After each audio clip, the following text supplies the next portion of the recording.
நாம் ஆண்டவரை நோக்கி வேண்டுதல் செய்யும் பொழுது அந்த வேண்டுதலுக்கு ஆண்டவர் கட்டாயம் பதில் தருகிறார்.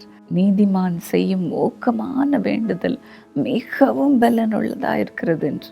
எலியா என்பவன் கருத்தாய் ஜெபம் பண்ணினான். அப்பொழுது 3 வருஷமும் 6 மாதமும் பூமியின் மேல் மழை பெய்யவில்லை. அவன் மறுபடியும் ஜெபம் பண்ணினான். அப்பொழுது வானம் மழையை பொழிந்தது, பூமி தன் பலனை தந்தது. பிரியமானவர்களே, நீங்கள் செய்கிற ஜெபம் ஒன்றும் வீணாக போகாது. நீங்கள் கேட்கும் பொழுது கர்த்தர் அதற்கு கட்டாயம் பதிலை தருவார். உங்கள் ஜெபத்திற்கு பலனையும் நீங்கள் காண்பீர்கள். ஆண்டவரோடு எப்பொழுதும் பேசிக்கொண்டே இருங்கள் பிரியமானவர்களே. உங்களுடைய மனதின் விருப்பத்தை எல்லாம் ஆண்டவர் கொடுக்க ஆண்டவர் காத்து கொண்டிருக்கிறார்.